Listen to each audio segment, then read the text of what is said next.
හොඳයි.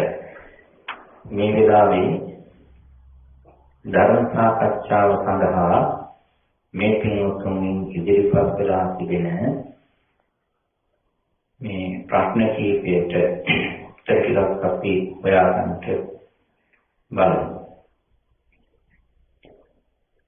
මේ ප්‍රායෝගිකව අපි කරපු සක්මන් භාවනාව තුළින් සතර සතිපට්ඨානයේ කායානුපස්සනාවේ සමුදය ධම්මානුපස්සී වය ධම්මානුපස්සී සමුදය වය ධම්මානුපස්සී වෙන්නේ කොහොමද කියලා. ඒ තුළින් බුද්ධංග ධර්ම වැඩෙන ආකාරය මෙනෙහි කළ යුතු පිළිවෙල කර්මානුපාදාන. සක්මන් භාවනාව කළානේ. ඊට පස්සේ සක්මන් කරන්නේ. ඊට පස්සේ සක්මනේදී මේ පින්වතුන්ට ඇතිවෙච්ච ස්වභාවය මොකක්ද?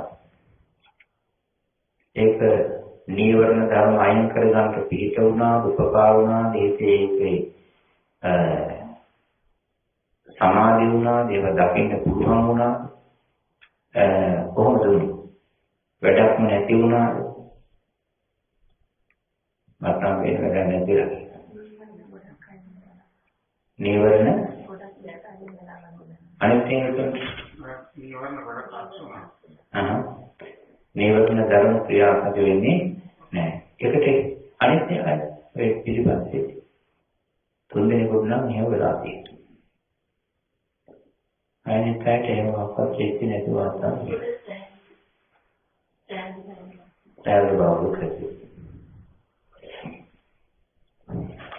ඒක හොඳයි සාර්ථකයක් වුණාද?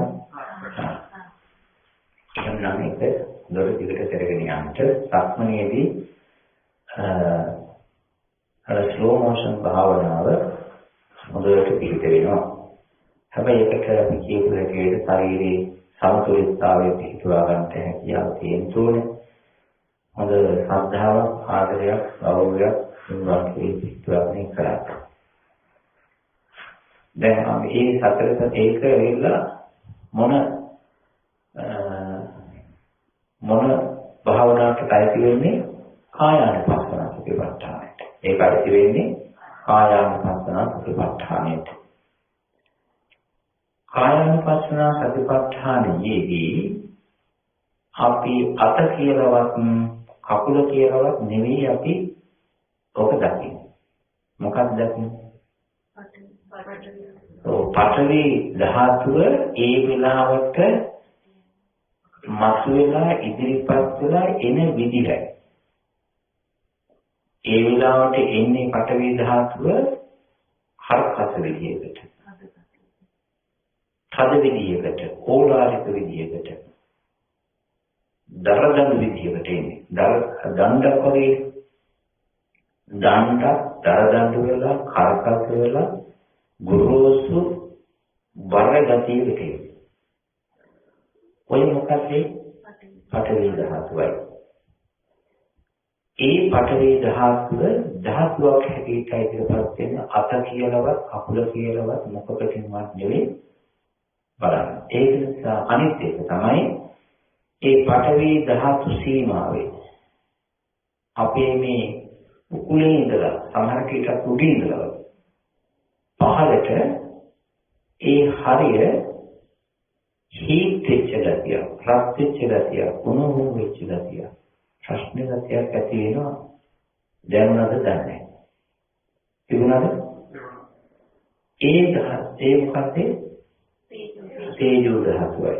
ඒ තේජෝ ධාතුවේ ඒ ටික ඒ ප්‍රදේශය රත් කරගෙන, උණුහුම් කරගෙන, ප්‍රශ්න කරගෙන මතුවේ. ඒක පඨවි ධාතුව තියෙනවා, තේජෝ ධාතුවක් තියෙනවා. අනිත් ඒවා නැහැ කියන්නේ. හැබැයි අපිට අහු වෙන්නේ වේදාන්ත ස්වභාව දෙකයි. සතිපට්ඨාන සූත්‍රයේ උඩ තිබුණයි කියලා අපිට එහෙම ඔක්කොම එක පාරක් අහලා ගන්න හොඳ නැහැ. එහෙම වෙන්නේ. තියෙන්නේ මොකක්ද? ඉතිරිපස්සේ මොකක්ද? ඒක දකින්න. මේ භාවනාව මේ සක්මන මේ විදිහට කරගෙන යනකොට නීවරණ ධර්ම ක්‍රියාත්මක වෙලා ආවේ නැත්නම් එහෙනම් ඒකේ තියෙනව නේද සත්‍ය ස්වභාවයක් ඒ මානසිකාරය කරන වෙලාවේදී නීවරණ ධර්ම ඉන්නේ නැහැ කියලා. තේරෙනවද? එතකොට මේක මම කියපු නිසාවක් ඊළඟට මේක අලුත්යක් නිසා මොකක්වත් නිසා නෙවෙයි මේ කියන්නේ ඒ ධර්මයේ ඒ විදිහට බලනකොට වෙන සිද්ධියක් නේ. එතකොට මේක මේ පින්වත්තුන් කවුරු කියපු නිසාද මේක බාර ගන්න යන්නේ නැත්නම් සමාජයෙන් දැකපු නිසාද? ඒක නිසා තමයි ඒ විලාට ඒ ධර්මය මේ ස්වාකාත වූ සම්මිත්‍ර ධර්මයක් කියලා. සම්මිත්‍ර ධර්මයක් කියන්නේ මේක තමා විසින්ම දැකපු එකක්. මම කියලා දුන්නේ ප්‍රැක්ටිකල් කියන තියරි විද්‍යාවේ මාත්‍රික. මේ පිටු තමයි ඒක තමා තුළ පුහුණු කිරීමට දැම්මේ. මගේ සිහියෙන් නෙවෙයි ගන්නේ මේ පින්නුකුගේ සිහිය. ඒක ඒ සිහියට පේනවා ඒ නුවණට පේනවා මේ විදිහට මේක. ඔය විදිහට තමයි ධර්ම කොටසක ධර්ම කැලලක ධර්ම කාණ්ඩයක ස්වාඛාත ගුණය සම්පීති ගුණය බලන්න. තේරුණාද? සම්පීති ඒක සී සම්පීතිය කියන්නේ ඔය විදිහටයි. එතකොට අපිට කියන්න පුළුවන් නේද සම්දිත්තිකෝ ධම්ම බුදුරජාණන් වහන්සේගේ ධර්මයේ සාන්දෘෂ්ටිකයි. ඇවිල්ලා බලන්න කියලා කිව්වම ඔය එක එක කියලා ගිහලා බලලා තියෙනවා. දැන් මේකේ තිබෙනව නේද අපි මේ වම් පාය දකුණු පාය කියලා කතා කියන්නේ නැතුව අපි හැරෙන හැටියට මේ දකුණු අංශයේ තිබෙන පාදයට බර ගොඩ වෙන විදියක් සහ වම් පාදයට බර ගොඩ වෙන විදියක් සහ ඒ පාදයෙන් පාදයට තිබෙන පාදයකට බර ගතිය වේට් එක ගොඩ වීගෙන යනකොට වෙන සිද්ධිය බලනකොට නම් අපේ ශරීරය නිකන් බරක් නිකන් තල්ලු කරගෙන නිකන් ඉස්සරහට වාහනයක් තල්ලු කරනවා වගේ එහෙම ගතියක් තියෙනවා. එතකොට අපි ඔය ටික දැක්කා. ඉස්සරහට මූව් වෙන ගතියක වෙන්නේ මෙහෙම. කොහොමද නිකන් එක පැත්තකට බර වෙලා මේ ටික කරගන්න බෑ සිහිය නැතුව. සිහිය හොඳට කිලා බහැලා පෙරිලා හොඳ බ්‍රයිට් සිහියක් තියෙනවා. අහල පහල කියන මොනවද කරන්නේ කියන හිතේ කරන්නත් බෑ. ඒක නිසා අපි සක්මන් කරනකොට පූර්ණ නිදහස් මාවතක් අපිට තියෙනවා. මම වම් පාදයේ තිබිච්ච කරකස දොරෝසු බරගතිය ඇති වුණා. ඒක දකුණු පාදයේ යවුට ඒක එහෙම යට යනවා. එහෙම යට යනවා. ඒක නිකන් අපෝ වෙලා නිකන් හැංගිලා යනවා. එතරම් හැංගිලා යට යනවා, ගිලී යනවා. එහෙම නේද? ඔය මොකක්ද කියන්නේ? ඕකට කියනවා නැති යන ගතිය, හැංගී යන ගතිය, අපෝ වී යන ගතිය, විනාශ වී යන ගතිය කියන්නේ. ඕකනේ එහෙම නැති වුණා. ඊළඟට දකුණු පාදයක බර එනකොට එතන අර තද ගතිය, දරදඬු ගතිය, කුරුසු ගතිය, කරකස ගතිය, රත් වෙච්ච ගතිය වුණොත් එතන නිකන් පිපිල මතුවලා එහෙම එනවා. ඒකට කියනවා මොකද්ද? ඇති වුණා කියලා. සමුදය වුණා කියලා කියනවා. පහළ වුණා කියලා. සමුදය පහළ වීම ඇතිවීම කියලා. දැන් ඒක වම් පාදයේ යනකොට එතනම ආයෙ හැංගිලා යට වෙලා මේ අපෝලා යන.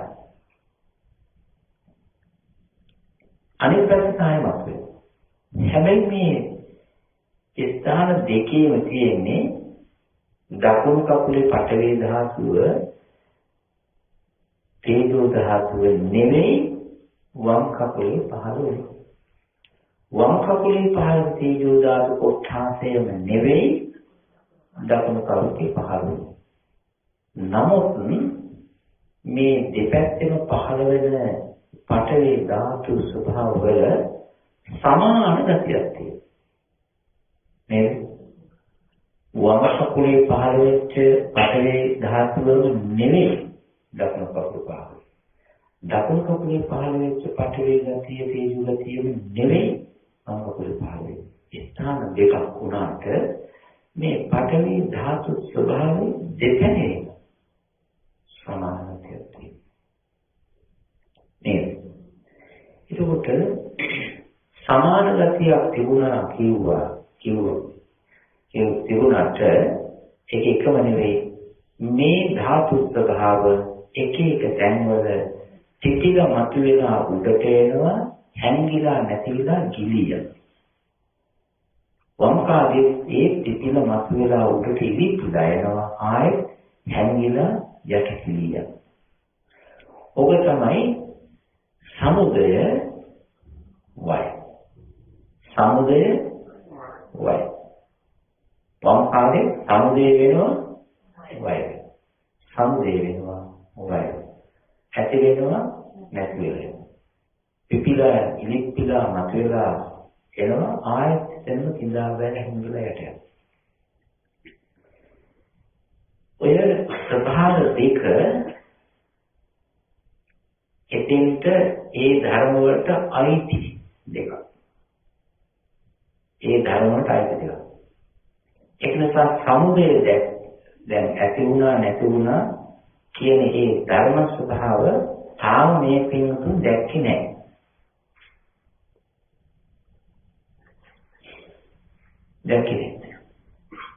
දැන් මේ කියන වෙලාවේදී එහෙම එකක් තිබුණයි කියලා හිතාගන්නේ කොයිද? මේ පින්තුන් ඇතිවීම නැතිවීම නෙවෙයි දැක්කේ. ඒ පඨවි ධාතුවේ ඇතිවීම දැක්කේ නැහැ, නැතිවීම දැක්කේ නැහැ. හැබැයි දැක්කේ මොකද්ද? පඨවි ධාතුවයි තේජෝ ධාතුවයි එහෙම මතුවෙනවා කියලා දැක්කා. ඒක නෙමෙයි දැක්කේ. හැබැයි දැන් පේනවා නම් මෙහෙම කියනකොට තේරෙනවා ඇත්තට ඇතිවීමක් නැතිවීමක් වෙලා තියෙනවා. හැබැයි ඒ වෙලාවේ නොදැක්කපු දේ දේශනාව තුළින් එතෙන්ට ඇප්ලයි කරලා බලන්න. ඒක නේද? හැබැයි ඒ වෙලාවේ අමුමු දැක්කා දැක් වෙනව නැති වෙනව කියලා. හැබැයි මේක පස්සේ වෙන්න පුළුවන්. දැන් data ගත්තනේ. එහෙම වෙන්න පුළුවන්. එතකොට ඇතිවීම නැති මේ ඉස්සර වෙලාම මේ යම් කිසි දෙයක ඇතිවීම නැතිවීම දකින්න බෑ. අපිට වරදින තැන් තියෙනවා. ඒ තමයි අපි හරිය ඉක්ම විදර්ශනාවට. හරිය ඉක්ම විදර්ශනාව. හැබැයි විදර්ශනාවට යන්න කලින් විදර්ශනාව මොකක්ද? විදර්ශනාව කෙරෙන්න ඕන කොහෙද? මොකක්ද කියලා දැනගන්න ඕන. මේ පිටුතුන් අහපු දේවල් තමයි මේවා. නමුත් මේ පොඩි ඇඩ්ජස්ට්මන්ට්ස් තියෙනවා. ඒ වගේ.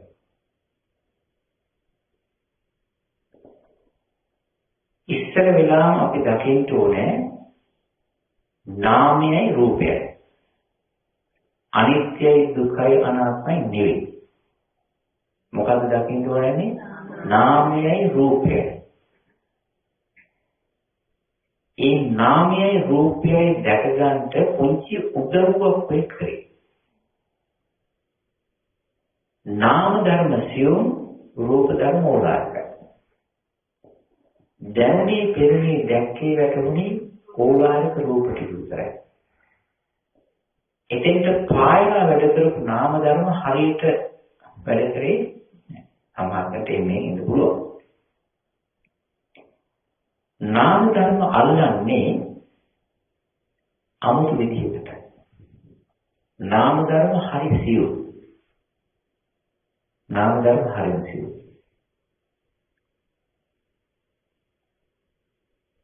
මිනිස්යෙකුගේ ශරීරයේ දෙකක් තියෙනවා. එනි.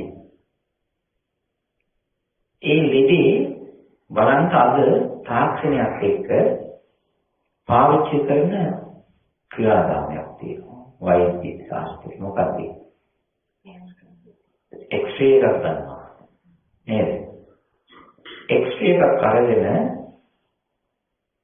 මේ එක්ස්රේ එක වදිනවා.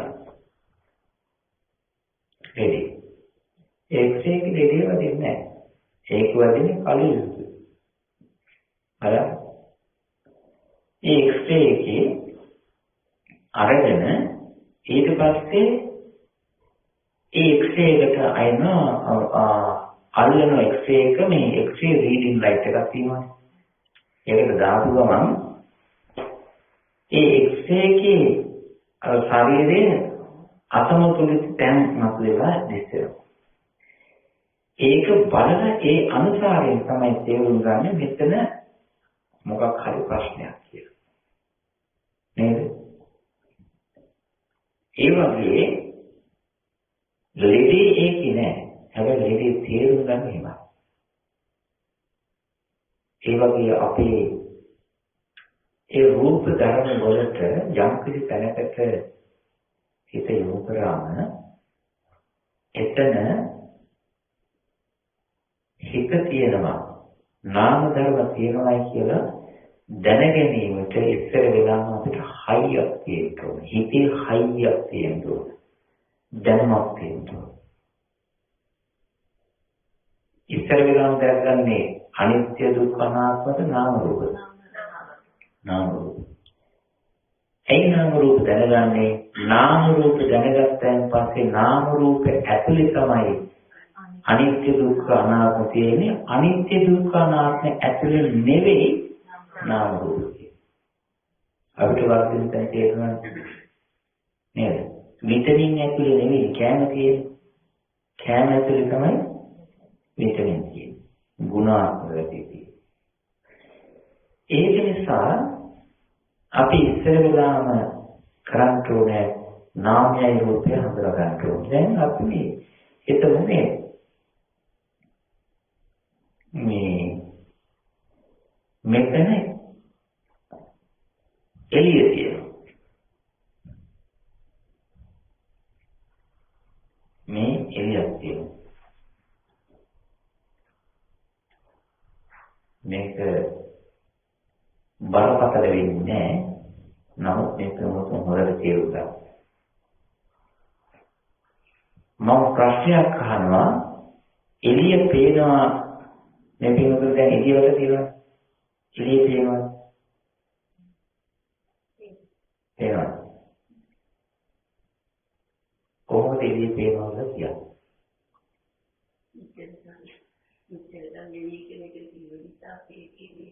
එහෙමද? එළිය පේනවා. එළිය කියන එක පේන්නේ මට නම් පේන්නේ එළිය නෙවෙයි මේ කාපට්ස් ටික පේනවා. මල් ටික පේනවා. මල් ටික කාපට්ස් ටික මේ කියන ඔක්කොම ටික මට නම් පේනවා. ඒව පේනවා ඇරෙන්න එළිය පේන්නේ නැහැ. හැබැයි එළිය ඒක උඩට වැටලා තියෙනවා කියලා ඒ ටික පේන හින්දා මම හිතාගන්නවා. මේ කතනේ තේරෙනවා. දැන් එළිය ඒ හරිය විතරද තියෙන්නේ. දැන් එළිය මේ ඒ ලයිට් එකේ එළිය ඒ ටිකේ විතරද තියෙන්නේ මේ අතරින් ඉඳලා උඩින් ඉඳලා නේද එළිය ඉන්නේ. නේද? අතනක් තියෙනවා එළිය. මෙතනක් තියෙනවා. එතකොට මේ අතර එළියේ නැද්ද? තියෙනවා. පේනවද? නෑ. අපි මෙතන එළියේ තියෙනවා කියලා හිතාගන්නේ වටවිටාවේ තියෙන දේ පේනින්ද? ඔන්න ඔය වගේ මේ එළිය කියන එක තියෙන බව තේරුම් ගන්නේ මේක පේන හින්දායි. මේ කොට්ටි මෙට්ටි මේ ටික පේන හින්දා මම හිතා ගන්නවා ඒ පේන එළිය වැටිලා අන්ධකාරය නැති කරපින්දානේ. ඒක නිසා මේවා පේන නිසා මම හිතා ගන්නවා එළිය තියෙනවා කියලා. ඒක මට එළිය නෙවෙයි පේන්නේ මේ ටිකයි. මේ වස්තු ටිකයි. මම කියාපු ටික තේරෙනවා. මේ මහත්මයා යෝගික පිටක තේරෙනවා නම් කියුවාත්. හරි. ඔය වගේ යම් කිසි ධර්මයකට අපේ හිත හැරෙවුවා. ඔය පඨවි ගතියට තේජෝ ගතියට අපේ හිත හැරෙවුවාම ඒ තේජෝ ගතියට බෑ ඒව දැනගන්න. ඒ පඨවි ගතියට බෑ ඒව දැනගන්න. වම් පාදයේ පඨවි ගතියට දකුණු පාදයේ දැනගන්නට දකුණු පාදයේ පඨවි ගතිය වම් පාදයේ දැනගන්නට ඒ දකුණු පාදයේ වම් පාදයේ ඇති වෙන පඨවි ගතිය තේජෝ ගතිය ධර්ම ස්වභාවය අපිට දැනෙනවා කියලා කියන්නේ එතෙන්ට දැනෙන ගතිය හේවත් චිත්තය ඒත් හැරිලා පායලා තිබුණා තියෙනවා. අපි භාවනා කරන වෙලාවේ ඒ ටිකට ඒ පාදයේ පැත්තට දැනගන්න ගතිය කියන ගුණය හැරිලා ඒ පැත්තට ફોකස් වෙලා ඒ පැත්තට ඒක පායලා තිබිච්ච වෙලාවේ තමයි අපි දැනගත්තේ මේ වෙලාවේ පඨවි තියෙනවා තේජෝ තියෙනවා කියලා. තේරුණාද? ඔය අනුසාරයෙන් ඒ දැනගන්නා ගතිය තියෙනවා. නාමය එතන තියෙනවා කියලා දැනගන්නේ ඒක මට තේරෙන වැටහෙන නිසා. නාම අල්ලන්න අමාරුයි රූප ගන්නට දෙසි. ඒ සියුම් භාවයෙන්. ආලෝකයේ තේරෙන්නේ නැහැ. ආලෝකයේ තේරෙන්නේ නැහැ. ආලෝකය තාන්සියු. බාහිර වස්තු පේනවා. ඒක නිසා තමයි අපි යන්සාරේ තේරුන්නේ. ඊළඟට තව එකක් තිබෙනවා. මේ පින්වත්තුන් තමන්ගේ සිහිය නුවණ කියලා. සිහිය නුවණ යෝනිසෝමනසිකාරය සති සම්පදාය. ඔය කාරණා තුනම යන්නේ එක රේන්ජේ. දැන් මේ සිහියයි නුවණයි කියන ධර්මය සිහියයි නුවණයි එකයි කියන ධර්ම එකක්ද දෙකක්ද තුනක්ද? සිහිය නුවණ සිත කියන්නේ එකම ධර්මයට කියන එකක්ද නැත්නම් ධර්ම තුනකට කියන එකක්ද දෙකකට කියන එකක්ද? ඒක ආලෝකයේ දෙකක් වගේ තියෙනකක් සුදුපත් කැටි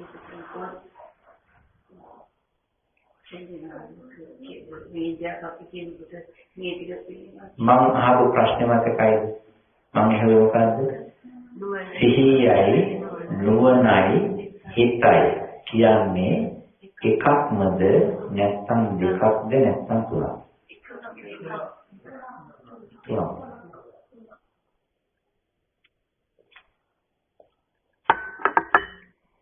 සිහියයි නුවණයි කියන්නේ සිහියයි නුවණයි හිතයි කියන්නේ ධර්ම ස්වභාව තුනක්. එකට පහළ වෙන තුන් දෙනා වෙනවා. පඨවි තේජෝ වගේ එක තැන පහළ වෙන්නේ දෙන්න දෙවියක්. එහෙමනේ.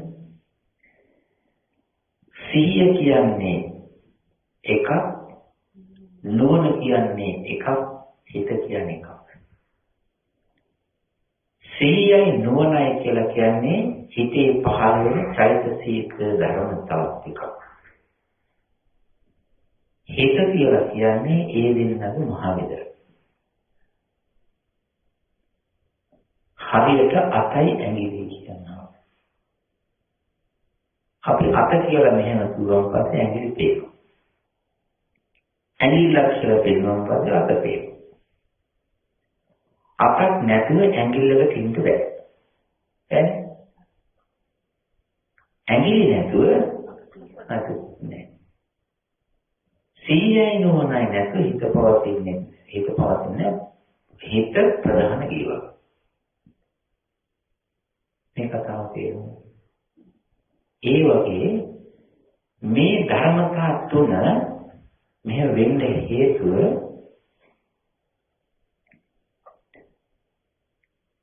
හිතට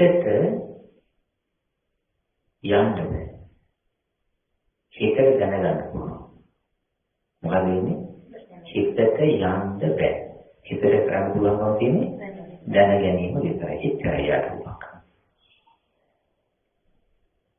ඊළඟට සිහියට දැනගන්න බෑ යන්න පුළුවන්. සිහියට දැනගන්න බෑ. එහෙම දැනීමේ හැකියාවක් සිහියට නැහැ.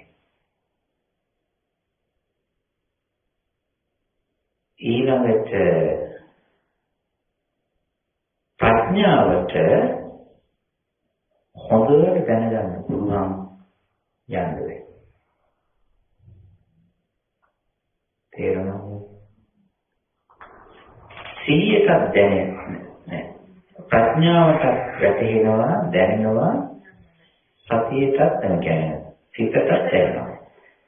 සිතේ දැනගන්න ගතිය වගේ නෙවෙයි ප්‍රඥාවේ දැනගන්න ගතිය. සිතට දැනෙන්නේ උඩ විතරයි. මතු විතරයි. ප්‍රඥාවට ඇතුළාන්තය බලන්න පුළුවන්. හැබැයි හිතට මතු පිට දැනගන්න පුළුවන් වුණත් යාගන්න බැහැ. ප්‍රඥාවට ඇතුළාන්තය දැනගන්න පුළුවන් වුණත් යාගන්න බැහැ. එතකොට අපි කොච්චර හයිය තියෙන මිනිස්සු වුණත් අපිට වැඩ කරන්න පුළුවන්, ලියන්න පුළුවන්, ටයිප් කරන්න පුළුවන්, ඕන දෙයක් කරන්න පුළුවන්. අපිට සිටියකට යන්න බෑ. ඒ පැත්තට යන පස්සේ තමයි නැගලා යන්න ඕනේ. බස් එකකට යන්න පුළුවන් අපි කරන වැඩ ඒකට කරන්න බෑ. තේරුණානේ? ඒක නිසා මේ සිහිය කියන ධර්මයේ විශේෂ වැඩක් කරනවා.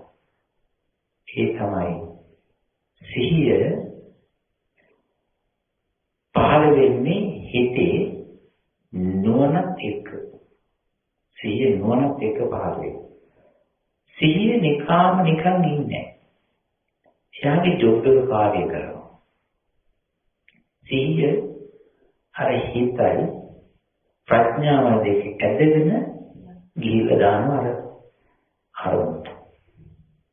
සිහිය ගියේ නිකන්ද? නෑ. සිහිය අරමුණට ගියා කවුරු ඇදගෙන? සිතයි ප්‍රඥාව දෙක ඇදගෙන ගියා. ඒකට ප්‍රඥාවටයි සිතටයි අරමුණට යන්න උදව්නේ කවුද? සිහිය. සිහිය යම් කිසි අරමුණකට ගියාම අපි දෙන්න එකට ආවා කියලා එහෙම උඩුබග වෙන්නේ එයාගේ වැඩේ කරනවා. ප්‍රඥාව කරන්නේ එතන තියෙන ආරම්මනේ සිහියත් එක්ක ඇවිල්ලා සිහිය තමන්ව යොමු කරපු ආරම්මනේ තිබෙන ලක්ෂණ ගුණය දකිනවා. ගැඹුරාන්තය දකිනවා. හිත යම් සංදර්ශන දෙක එකට වෙන්නේ. හැබැයි ප්‍රඥාව තියෙන හින්දා හිතට වැඩිමක් කරන්න දෙයක් නැහැ. ප්‍රඥාව හොඳට බලන්න. සමහර වෙලාවට අපිට මේ ප්‍රඥාව නැතුව හිත තියෙනවා. ඕක නිසා අපිට යම් ධර්මවල ඇතුළාන්තයේ තියෙන්නේ නැහැ. උඩින් පල්ලෙන් බලන්න. මේ කතාව තේරෙනවද? මේ භාවනාවේදී අපි කරන්නේ මොකද්ද? සිහිය යොමු කරනවා කියලා කියනකොටම ප්‍රඥාව කතා කරේ නැතත් අනිවාර්යෙන්ම එනවා. ප්‍රඥාව දියුණු කරන්න කියලා කිව්වම අනිවාර්යෙන්ම සිහිය එනවා. හොඳට හිත දියුණු කරන්න කිව්වම අනිවාර්යෙන්ම සිහිය එනවා නේද? එතන එනවා. මේ සතිය කියන ධර්මය සහ ප්‍රඥාව කියන ධර්මය මේ කියන තදගතිය, පටවි ගතිය හොඳට වෙනම තේරුම් ගන්න. පටවි ගතිය නොවේ, උණුහුම් ගතිය, උණුහුම් ගතිය නොවේ, පටවි ගතිය කියලා වෙනම තේරුම් ගන්නේ. එහෙම තේරුම් ගැනීමට පුළුවන් හැකියාවක් හයියක් නුවණ කියන එකට තියෙනවා. සිහියට නෙවෙයි. ඇයි සිහියට නෙවෙයි කියන්නේ? සිහියට දැකීමේ හැකියාව නැහැ, යොමු වීමේ හැකියාව විතරයි තියෙන්නේ. ඔය දෙකයි ධර්ම ස්වභාවය. එක ධර්මයකට තනි ක්‍රියාවක් තියෙනවා. එක ධර්මයකට තනි ක්‍රියාවක් තියෙනවා. වස්තුව වැඩි හොද්දට කරන්න බෑ. නේද? හොද්දේ වැඩි බදල කරන්න බෑ. ඒක නිසා ඒක කරගන්න බැරි හින්දා තමයි හොදි වලට බස්කට හොදි දාන්නේ. එහෙම වුණාම තියෙනවා හොදි නැතුව කනන්නේ ඔය විදිහයි. දැන් මෙතන තිබෙනවා සමුදය දකිනවා වය දකිනවා කියලා කියන්නේ මොකද්ද? අනිත්‍යයි ඒකේ තියෙන ඇතිවීම නැතිවීම. අනිත්‍යත්වය තමයි කියන්නේ. ඇතිවීම නැතිවීම. යම් කිසි ප්‍රමාණයකට අපේ හිත හොඳට සිහිය නුවණ අවදි කරගෙන යොමාගෙන හරවාගෙන සිහිය නුවණ ඒ පැත්තට පායවලා තිබුණා නම් ඒක අපිට පේනවා.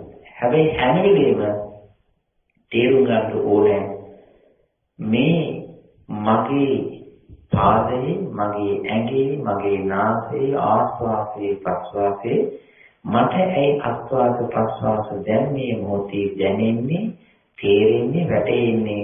ඒ වැටෙන්නේ එතෙන්ට වැටෙන ගතිය ගිහිල්ලා හේතු වෙලා තියෙන නිසායි. තේරෙන ගතිය, දැනෙන ගතිය එතෙන්ට හේතු වෙලා තියෙන නිසායි. කියලා ඒ වැටහීම තුලින් තමයි ඔය නාම ධර්මයක්, ඔය චිත්තය, ඔය ප්‍රඥාව, ඔය සිහිය ඔතෙන් හැදිලා හේතු වෙලා තියෙන්නේ කියලා දැනගන්න. දැන් යමක් අපිට තේරෙනවා නම් අපේ නාසයේ හොඳට ආස්වාද ප්‍රස්වාස තේරෙනවා. හොඳට පැහැදිලි සිහිය ඇවිල්ලා එතන ඉන්නවනේ දෙන්නත් එක්ක. ඒක තේරෙනවා. සිහිය ඉන්නවා කියලා කියන්නේ අනිත් දෙක අනිවාර්යෙන් ඉන්නවා කියන්නේ. නාම ධර්ම තෝරගන්නේ, අහු කරගන්නේ රූප ධර්ම, ඕලාරික ධර්ම ආශ්‍රය. නාම රූප ධර්ම හොඳට තේරුම් ගන්න ඕනේ. හොඳට තේරුම් ගන්න ඕනේ. ඒ සිහිය ගතිය තමයි අවසානයේදී බොජ්ජංගයක් වඩපත් වෙන්නේ. මේ කතාව තේරුණා. සක්මන් භාවනාවේ හතරවෙනි ක්‍රමය කලේ. එහිදී එක වේලාවක් ගන්න විට අධ්‍යක්ෂ විශේෂයෙන් දකුණු අතහා එහි ඇඟිලි වල දරදඬු ගතියක් දැනීමට පටන් ගන්නවා. එවිට පාදයට අවධානය හැදීමට අපහසු වේ. අවසානයේ වන විට විහිත ගතිය දැනුනි. අකුයින් තද ගතිය අපහසුවක් දැනුණා. එවිට කුමක් කළ යුතුද?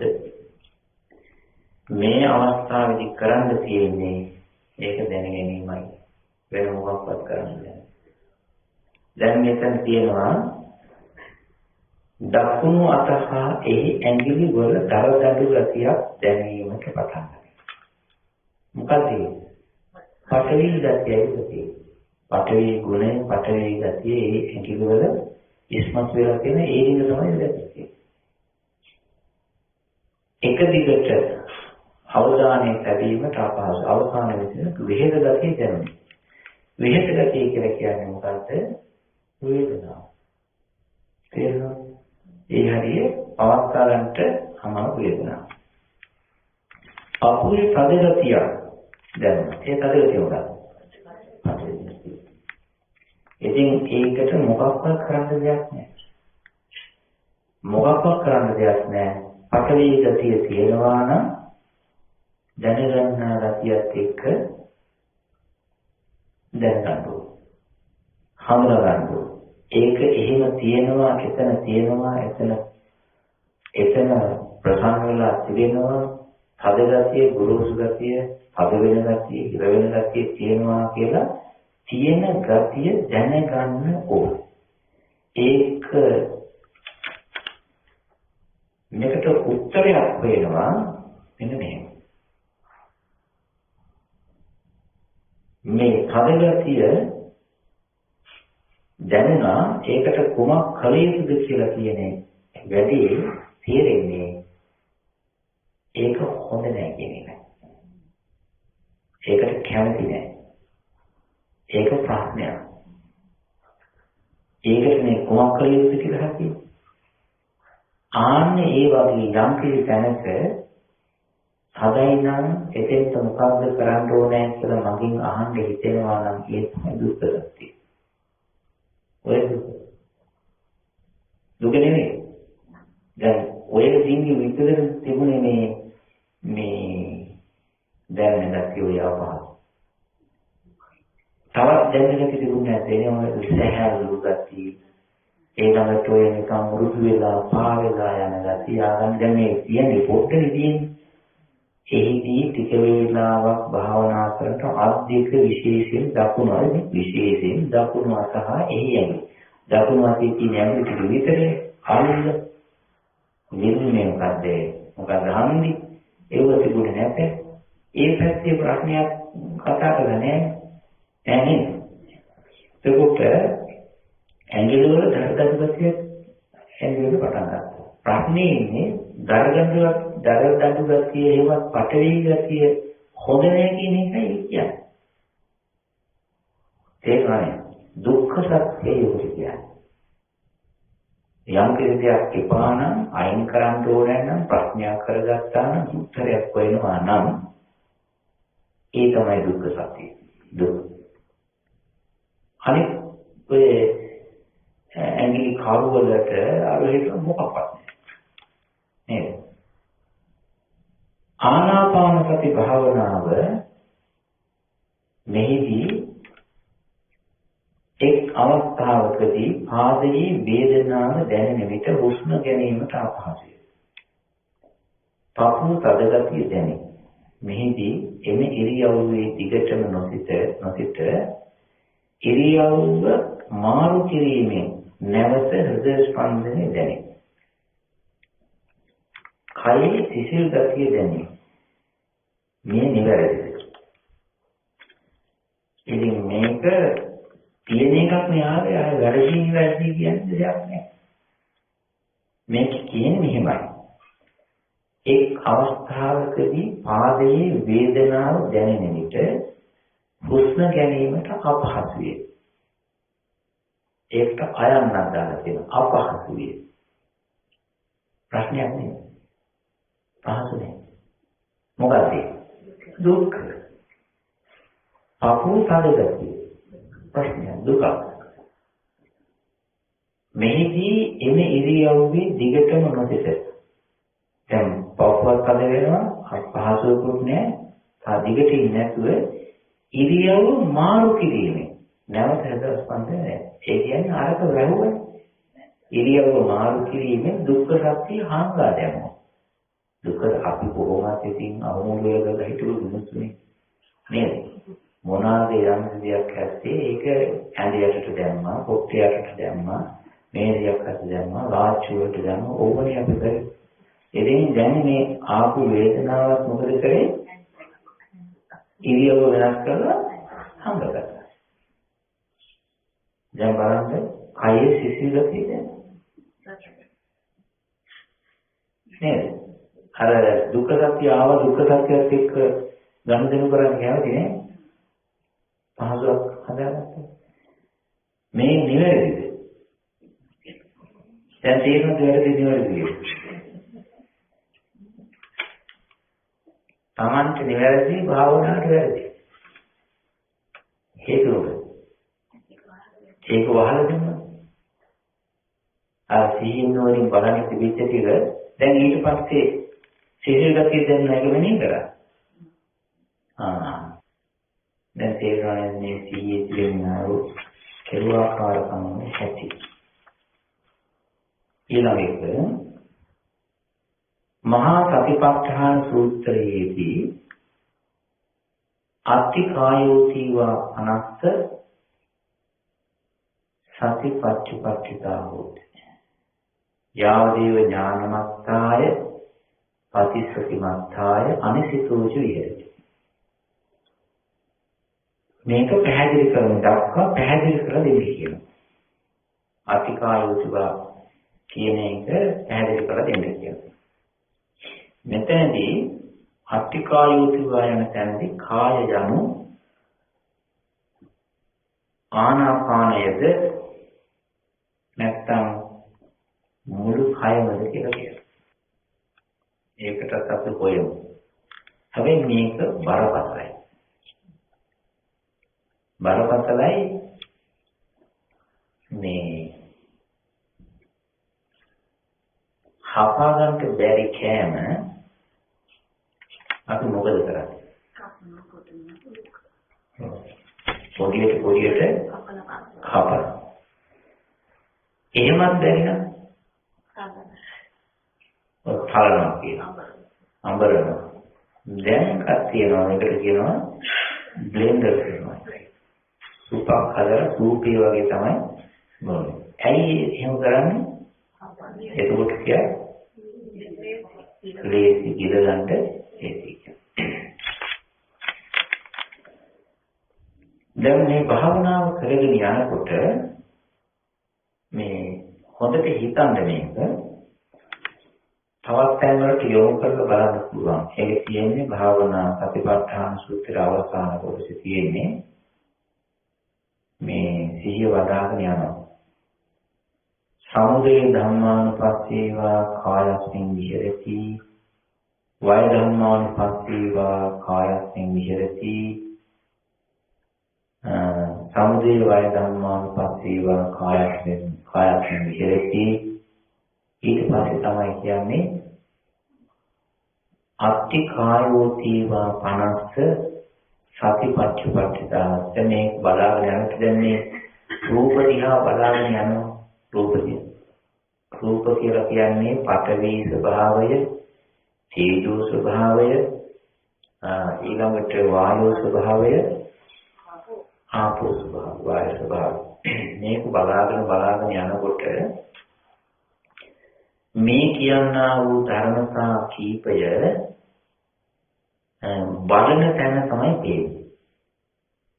අපිට තිබුණාට කයක් කියලා හිසේ පටන් පාදාන්තය දක්වාම ලොකු උස මහත කයක් තිබුණාට අපි සිහිය යොදාගෙන ඉන්න වෙලාවේදී සම්පූර්ණ කයම දැනෙනවාද කොටසක්ද දැනෙන්නේ? මේක තේරෙනවද? කොටසයි දැනෙන්නේ. කොටසයි දැනෙන්නේ. වම් පාදයේ දැනගන්න වෙලාවේ දකුණු පාදයේ පේනවද දැනෙනවද? දකුණු පාදයේ දැනගන්න වෙලාව වම් පාදයේ පේනවද? නැහැ. දකුණු පාදයේ දැනගන්න වෙලාව වම් පාදයේ දකින්නේ පෙනෙන්නේ නැහැ. ඒ වගේම ඉහ කනකට දැනෙන්නේ නැහැ. කන, නාසය, අතපය මොකක්වත් දැනෙන්නේ නැහැ. දැන් එක කාණ්ඩයක් තමයි ඒ කයේ දකින්නේ. නේද? එතකොට වෙනස් දැන් අපි ඔළුවේ තිබෙනා උත්තරගතයක් බරගතයක් දකිනකොට කුණුහුම් ගතියක් දකිනකොට එතන තිබෙන ධර්ම තමයි පේන්නේ. ඒකේ පාදයේ පැත්තේ ධර්ම පේන්නේ නැහැ. දැන් අපි කිව්වා නේද මේ පඨවි තේජෝ ධර්ම ඒ තැන්වල මතුවෙනවා, ඉරිසිලා පිප්පිලා උඩට එනවා, ආයේ එතන යට වෙලා යනවා කියලා.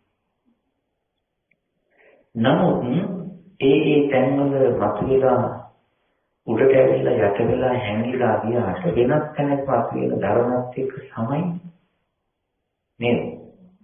සමයි. එතකොට මේ කොහේ හෝ වේවා මේ ඇඟේ උඩ හෝ පහළ හෝ හරහා හෝ පිටපැත්තේ හෝ නළලේ හෝ පයේ හෝ පාදයේ ඇඟිල්ලක හෝ වේවා කොතන හරි තැනක යම්කිසි රූප ස්වභාවයක් පහළ වුණොත් ඒ ඩිංග තමයි ගන්න අත්‍යකාය කියලා. හැමතැනම තියෙන්නේ ওই ටිකයි. නේද? දැන් අපි කියනවා මොහොතේ අද මිනිස්සු කියනවා මොහොතේ වතුර මොනවායිද? දුර්ගා. මොහොතේ වතුර දුර්ගා. මොහොතේ වතුර දුර්ගා කියන්නේ මේ මොන මිනිහාද ඔය මොහොතේ වතුර ටික ඔක්කොම ටෙස්ට් කරේ? කවුද ටෙස්ට් කරේ? ඔබ පීනම කියන්නේ බෑ. එහෙනම් මොහොතේ වතුර දුර්ගායි කියලා තීරණයකට යන්නේ මොහොත මහා සාගරයේ වතුර එක තැනකින් පොට්ටක් අරගෙන පොළ දාලා බලලා ඒ තීරණයකට යනවා මහා මොහොතේ වතුර දුර්ගායි කියන්නේ. හරිනේ? ඒ වගේ තමයි මේ කය මොන නියපොතු කෑල්ල හරිය අරගත්තා. අරගෙන බැලුවොත් එතන තියෙන ධර්ම ටික තමයි අනිත් පැත්තේ මහා සාගරය වගේ ඇප්ලයි කරලා තියෙන්නේ පැතිරලා තියෙන්නේ.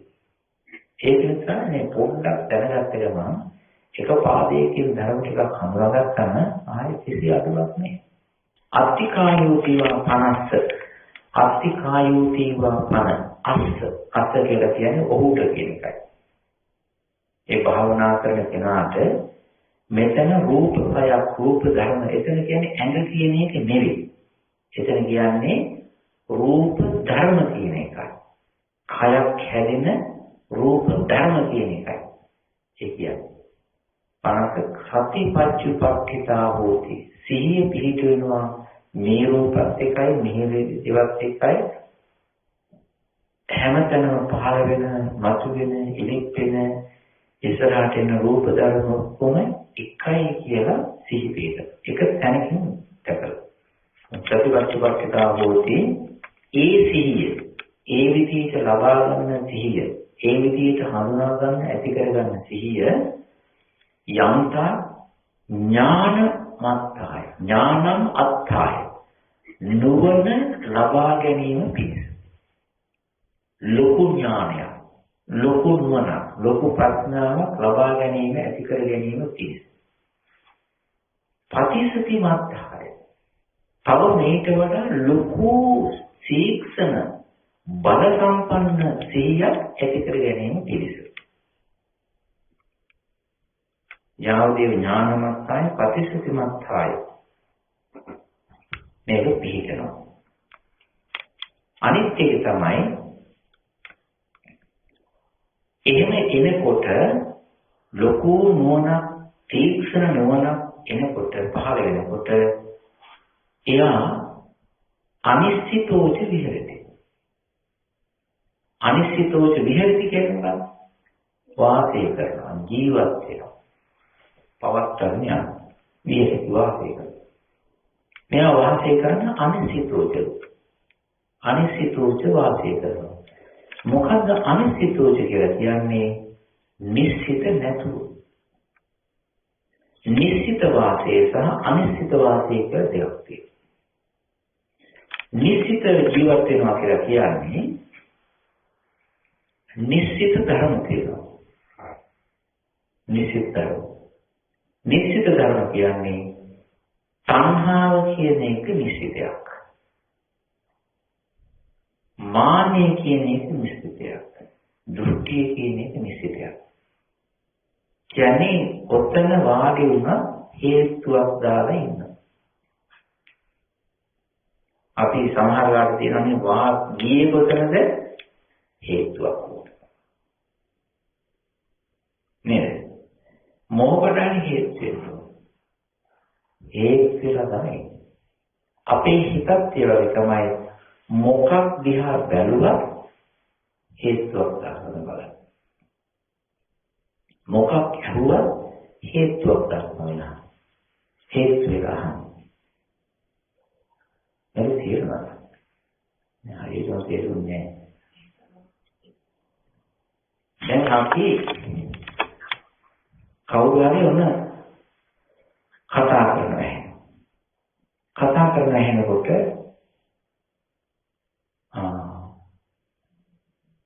මේ ඇවිල්ලා එක්කෙනෙක් කියන එකට හේතු වෙලා තමයි ඒක හඳුනගන්නේ. දැන් සත්‍යයක් කියනවා. ඔය බල්ලෙක් පුරා. අර බල්ලෙක් කියන සත්‍ය සංඥාවට හේතු වෙලා තමයි සත්‍යය හඳුනගන්නේ. තේරුණාද? දැන් ඔය කාන්තාවක් කතා කරා. කාන්තාවක් කියන දෘෂ්ටියට වදලා තමයි අර සද්දේ හඳුනගන්නේ. ඔය පිරිමි කතා කරනවා. පිරිමි කියන සද්දේට හේතු වෙලා තමයි කතා කරන්නේ.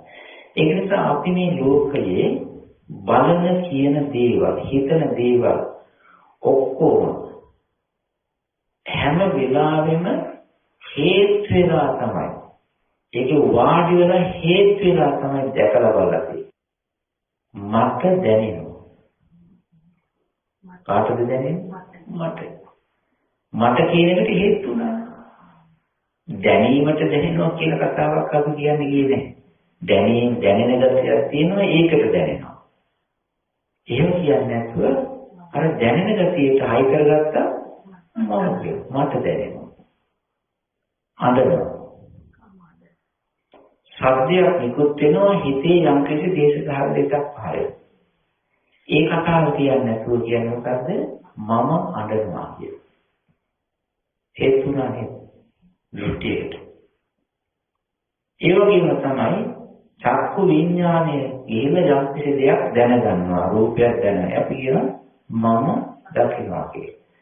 චක්කු විඥාණයෙන් ඒක දැනගන්නවා කියන කතාව අගට දාන්න. මම දකිනවා. මම දැනනවා. මට ඇහෙනවා. මට ගඳ සුවඳ දැනෙනවා. මම රස විඳිනවා. මට සැප දැනෙනවා, දුක් දැනෙනවා. මම හිතනවා. දැන් හිත කියන එක හිත කියන ධර්මය කරන්නේ හිතන එකනේ. අරමුණු දැනගන්න එකනේ. හිතේ වැඩි ඒකනේ. එහෙම කියන්නේ නැතුව ධර්මයක් හැටියට සහ ධර්මයේ වෙනස් ක්‍රියාව ඒ විදිහට දැනගන්න නැතුව මම හිතනවා මට හිතෙනවා කියන ඒවා දාන්න. ඒක නිසා ඒවට කියනවා නිශ්චිත ගති කියලා. නිශ්චිත ධර්ම කියලා කියනවාද? සංඛාවයි මාන්නයයි දෘෂ්ටියයි හේතු වෙන ධර්ම. කියන්නේ හැම වෙලාවෙම ඉන්නේ ඒක පදනම් වෙනවා. දැන් මේ භාවනා කරනකොටත් එහෙම. භාවනා කරනකොට ඕකේ හේතු වෙලා තමයි භාවනා කරන්නේ. කවුරු භාවනා කරන්නේ? මම. කවුරු මෙනෙහි කරන්නේ?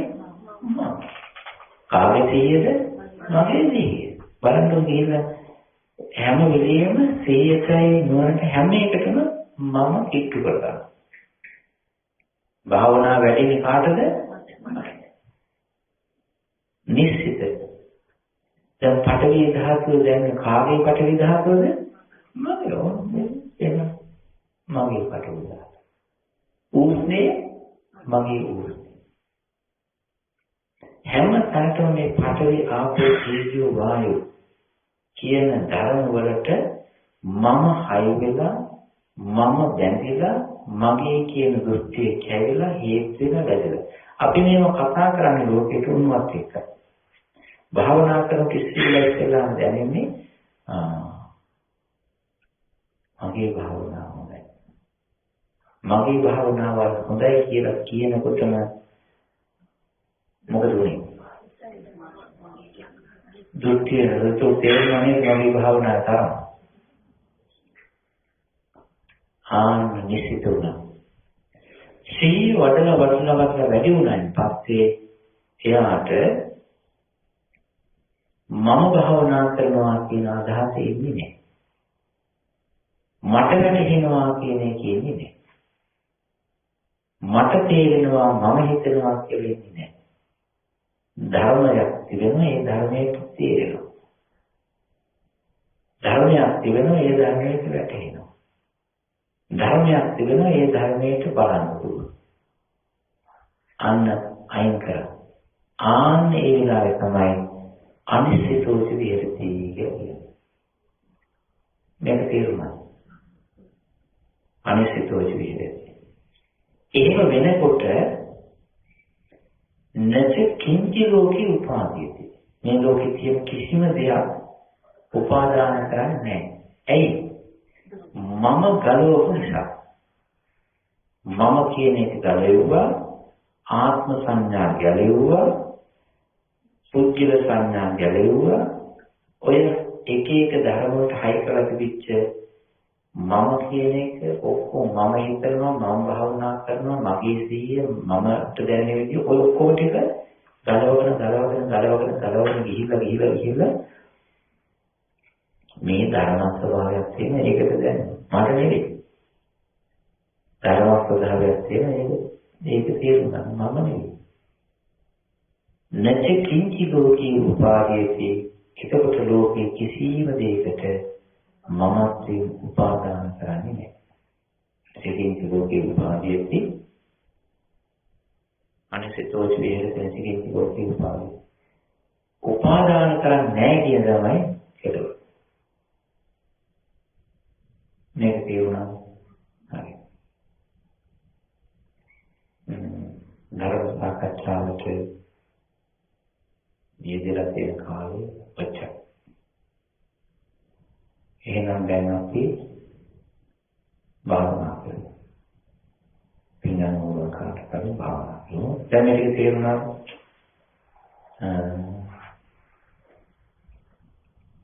දැන් තේරුණා මේ භාවනා කරනකොට මේ නාම ධර්මයෝ රූප ධර්මයෝ තේරුම් ගන්නට උපකාරණය ක්‍රමයෙන් කිව්වේ මේ භාවනාව කරගෙන යන වෙලාව. ඒක නිසා හැම වෙලාවෙම අපි හදිස්සි වෙන්න ඕනේ නෑ. මොකටද? අනිත්‍ය දුක අනාත්ම දකින්න හදිස්සි වෙන්න ඕනේ. ඒක කරනවා විශේෂයෙන් දැනගන්න ඕන මොකද්ද? නාම ධර්මයි රූප ධර්මයි.